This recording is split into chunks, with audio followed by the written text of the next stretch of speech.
Madam rides the bus by Vallikannan. There was a girl named Valliamai who was called Valli for short. She was 8 years old and very curious about things.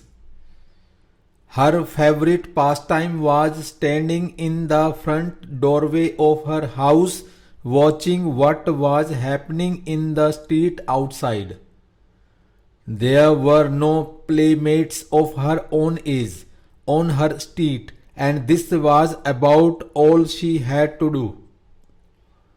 But for Valli, standing at the front door was every bit as enjoyable as any of the elaborate games other children played. Watching the street gave her many new, unusual experiences.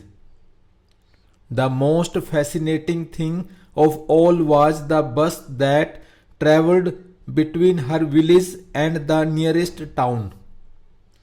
It passed through her street each hour, once going to the town and once coming back. The sight of the bus, filled each time with a new set of passengers, was a source of unending joy for Valli. Day after day she watched the bus, and gradually a tiny wish crept into her head and grew there. She wanted to ride on that bus even if just once. This wish became stronger and stronger until it was an overwhelming desire. Valli would stare wistfully at the people who got on or off the bus when it stopped at the street corner. Their faces would kindle in her longings, dreams, and hopes if one of her friends happened to ride the bus and tried to describe the sights of the town to her. Valli would be too jealous to listen and would shout in English, "Proud, proud." Neither she nor her friends really understood the meaning of the word, but they used it often as a slang expression of disapproval. Over many days and months, Valli listened carefully to conversations between her neighbors and people who regularly used the bus. And she also asked a few discreet questions here and there.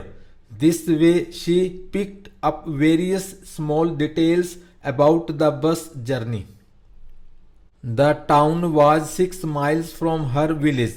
The fare was 30 paise one way, which is almost nothing at all, she heard one well-dressed man say. But to Valli, who scarcely saw that much money from one month to the next, it seemed a fortune. The trip to the town took 45 minutes. On reaching town, if she stayed in her seat and paid another 30 paise, she could return home on the same bus. This meant that she could take the 1 o'clock afternoon bus, reach the town at 1:45 and be back home by about 2:45. On and on went her thoughts as she calculated and recalculated, planned and replanned.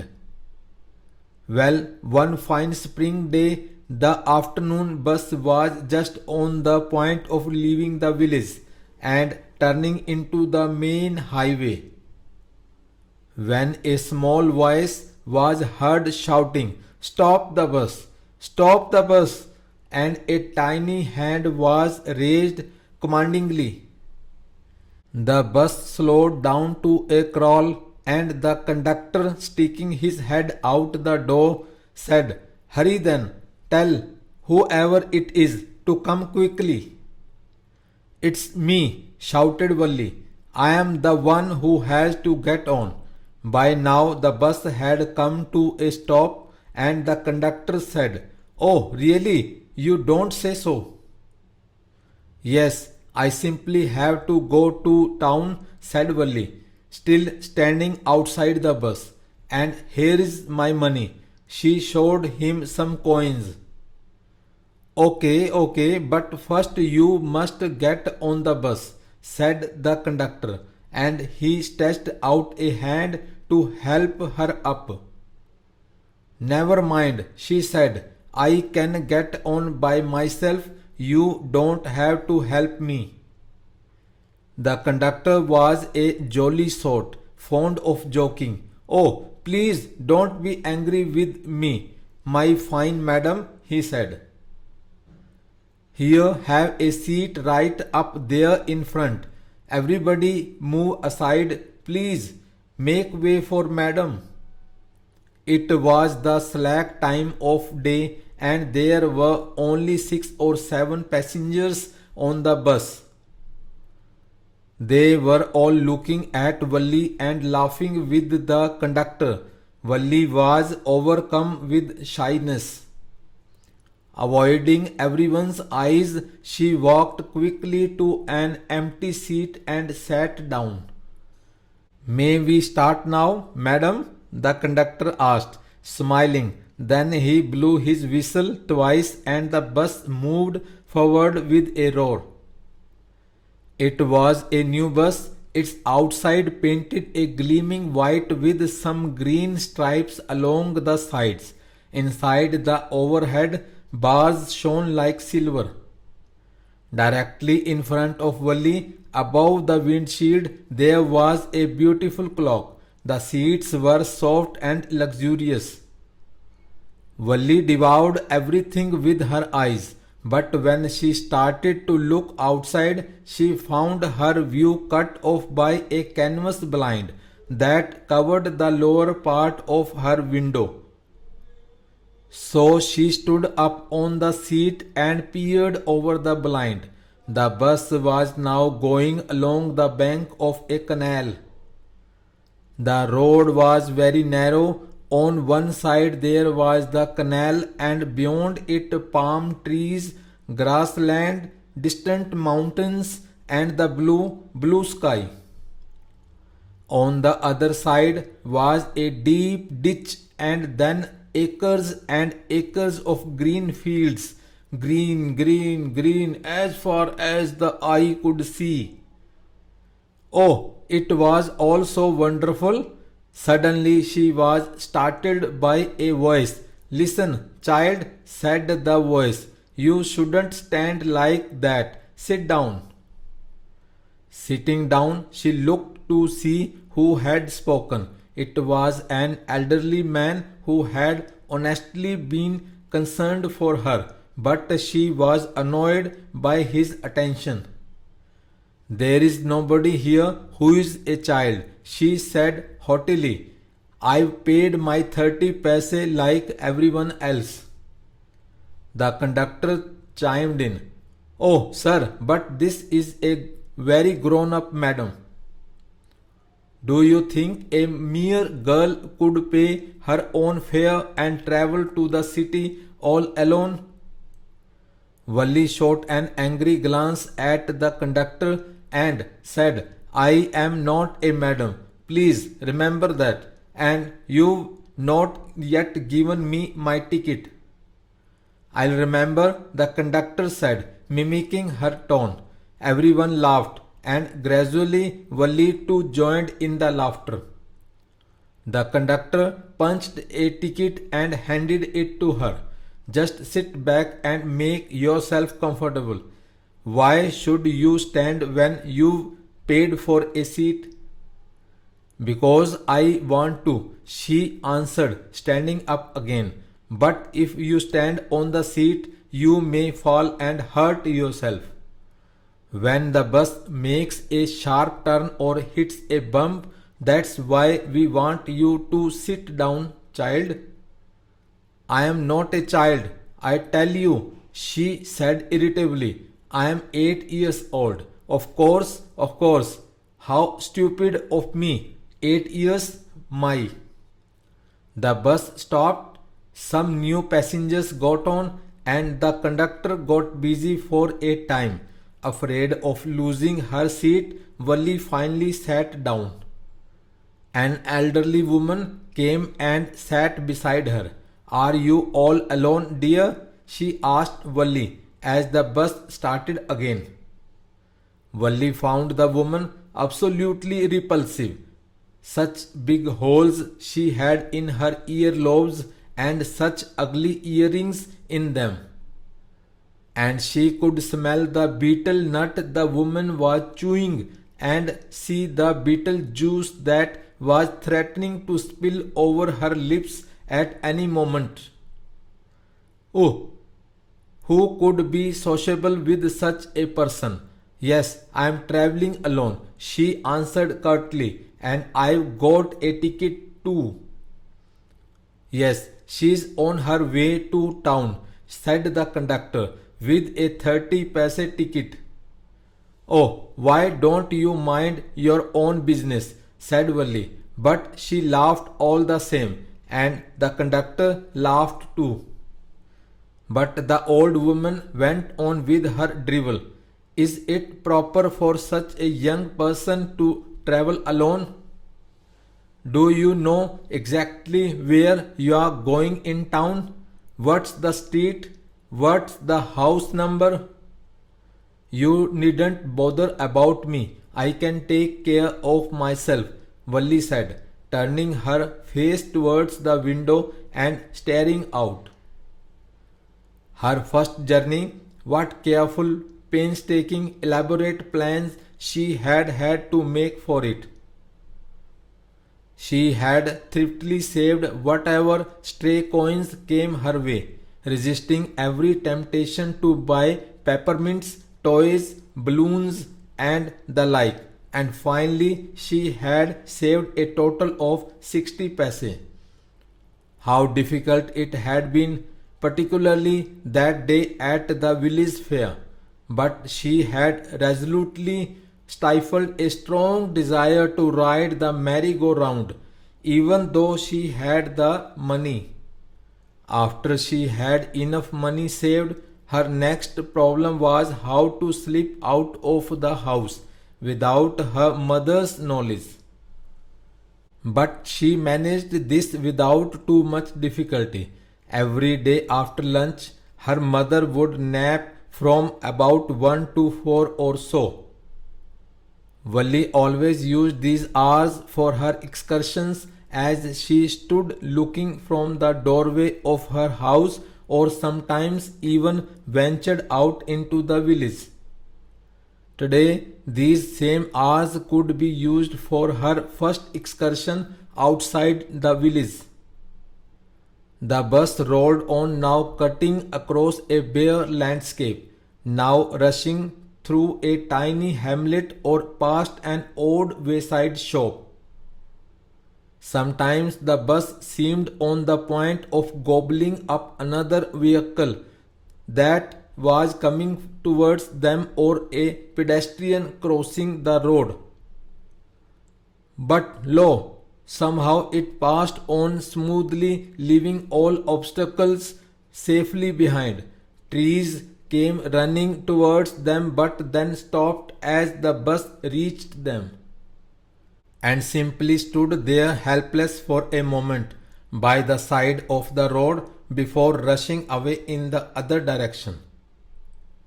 Suddenly Valli clapped her hands with glee. A young cow, tail high in the air, was running very fast, right in the middle of the road, right in front of the bus. The bus slowed to a crawl and the driver sounded his horn loudly again and again. But the more he honked, the more frightened the animal became and the faster it galloped, always right in front of the bus. Somehow this was very funny to Valli. She laughed and laughed until there were tears in her eyes. Hey lady, haven't you laughed enough? Called the conductor. Better save some for tomorrow. At last the cow moved off the road and soon the bus came to a railroad crossing. A speck of a train could be seen in the distance, growing bigger and bigger as it drew near. Then it rushed past the crossing gate with a tremendous roar and rattle, shaking the bus. Then the bus went on and passed the train station. From there, it traversed a busy, well laid out shopping street and turning entered a wider thoroughfare. Such big, bright looking shops, what glittering displays of clothes and other merchandise, such big crowds. Struck dumb with wonder, Wally gaped at everything. Then the bus stopped and everyone got off except Wally. Hey lady, said the conductor, aren't you ready to get off? This is as far as your 30 paise takes you. No, Wally said, I am going back on this same bus. She took another 30 paise from her pocket and handed the coins to the conductor. Why, is something the matter? No, nothing is the matter. I just felt like having a bus ride, that's all. Don't you want to have a look at the sights now that you are here? All by myself? Oh, I'd be much too afraid. Greatly amused by the girl's way of speaking, the conductor said, but you weren't afraid to come in the bus.